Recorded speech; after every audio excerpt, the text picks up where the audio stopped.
Chit fund వ్యాపారానికి త్వరలో మంచి రోజులు వస్తాయని federation of Andhra Pradesh chit fund association ప్రతినిధులు అన్నారు. గడిచిన 5-6 ఏళ్లుగా ఏపీలో చిట్ ఫండ్ వ్యాపారం ఎన్నో ఇబ్బందులు ఎదుర్కొంటుంది అన్నారు.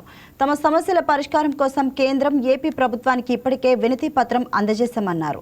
ఆర్బిట్రేషన్, ఆక్షన్ టర్నోవర్ అనుమతి విషయంలో సమస్యలు ఎదురవుతున్నట్లు అసోసియేషన్ ప్రెసిడెంట్ ఎంవి చౌదరి తెలిపారు.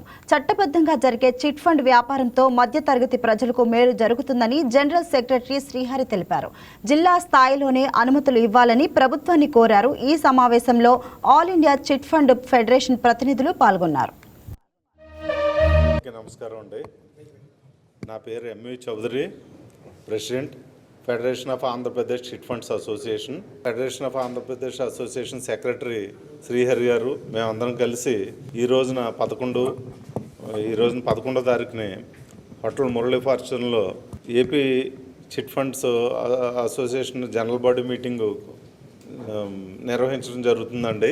ఈ సమావేశానికి ముఖ్య అతిథులుగా విచ్చేసిన all India chit funds association president గారైన వడ్డే వెంకటేశ్వరరావు మరియు all India chit fund association secretary గారు కమల్ బంబానీ గారు ఫ్రమ్ ఢిల్లీ, అలాగే all India chit funds association secretary గారు సుమన్ గారు మరియు Tamil Nadu chit funds association president A Chitraraju గారు, అలాగే Karnataka chit fund association vice chairman Manohar గారు, సెక్రటరీ హరీష్ గారు, అలాగే మార్గదర్శి తెలంగాణ నుంచి Telangana chit funds association president గారైన శ్రీనివాస్ రెడ్డి గారు, నెక్స్ట్ మా ఫెడరేషన్ చైర్మన్ శ్రీ రాజాజీ గారు, మార్గదర్శి వైస్ చైర్మన్ వారు, అలాగే మార్గదర్శి సిఇఓ గారు పాతూరు సత్యనారాయణ గారు, వీరందరూ ఈ సమావేశానికి విచ్చేయడం జరిగింది.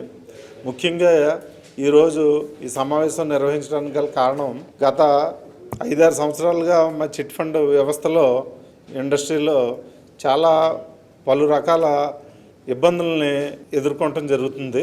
అయితే ఈ సమస్యల పరిష్కారం నిమిత్తం గతంలో మేము మన ఐజీ గారు, inspector general of registration department IG గారిని, నెక్స్ట్ మన ఫైనాన్స్ మినిస్టర్ జిఎస్టీ విషయంలో మన గౌరవ ఆర్థిక శాఖ మంత్రి గారు పయ్యాపుల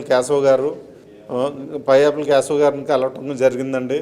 నెక్స్ట్ మన రీసెంట్గా మన గౌరవ రిజిస్ట్రేషన్ మరియు రెవెన్యూ శాఖ మార్చులు శ్రీ అనగాని సత్యప్రసాద్ గారిని కలిసి మా సమస్యల పైన వినతి పత్రం సవివరంగా ఇవ్వటం జరిగింది.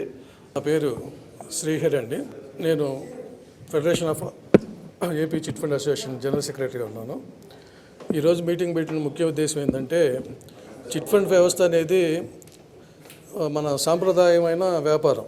ఎందుకంటే పాత రోజుల్లో ఇప్పటి నుంచి ఒక 1000 సంవత్సరాల నుంచి కొన్ని వ్యాపారాల మధ్యలో వచ్చింది. ఈ చిట్ ఫండ్ వ్యాపారం అనేది ఒక 1000 సంవత్సరాల నుంచి సాంప్రదాయంగా ఉండే వ్యాపారం. దీనివల్ల ఏంటంటే మన ఆర్థిక వ్యవస్థల్లో మధ్యతరగతి కుటుంబాలకి చాలా ఆర్థిక స్తోమతగా బాగుంటుంది. ప్రతి దగ్గర చిట్టి అనేది అందరికీ తెలిసిన విషయమే. ఇట్లా కట్టుకోవడం, తీసుకోవడం అనేది ఇది రిజిస్ట్రేషన్ చేస్తే ఏంటంటే వాళ్ళకి సెక్యూరిటీ ఉంటుంది అని చెప్పి ఉద్దేశంతో ఈ వ్యవస్థను వచ్చేసి మనం నిర్వహిస్తూ ఉన్నాం. ఇది ముఖ్యంగా ఈరోజు సమావేశం కారణం ఏంటంటే, ఈ చిట్ ఫండ్ వ్యవస్థ కేరళ, తమిళనాడు, కర్ణాటకలో, తెలంగాణలో కూడా బాగా బలంగా ఉంది. మన ఆంధ్రప్రదేశ్లోనే కొంచెం బలహీనంగా ఉందన్నమాట. ఎందువల్ల మనం ఈ ఆంధ్రప్రదేశ్ వ్యవస్థలో చిట్ ఫండ్ కంపెనీలు ఎందుకు ముందుకు రావట్లేదనే ఉద్దేశం మీద all India chit fund federation వాళ్ళు ప్రెసిడెంట్, జనరల్ సెక్రటరీ వచ్చారు. వాళ్ళతో చర్చించడం జరుగుతూ ఉంది. ఈ వ్యవస్థ బలంగా ఉంటే మన ఆర్థిక వ్యవస్థ బలంగా ఉంటుంది. దీనివల్ల జిఎస్టీ వచ్చేసి గవర్నమెంట్కి ఆదాయం ఉంటుంది. అందువల్ల ఈ వ్యవస్థని బలంగా తయారు చేయడానికి ఈరోజు ఈ సమావేశాన్ని ముఖ్యంగా పెట్టుకున్నామండి.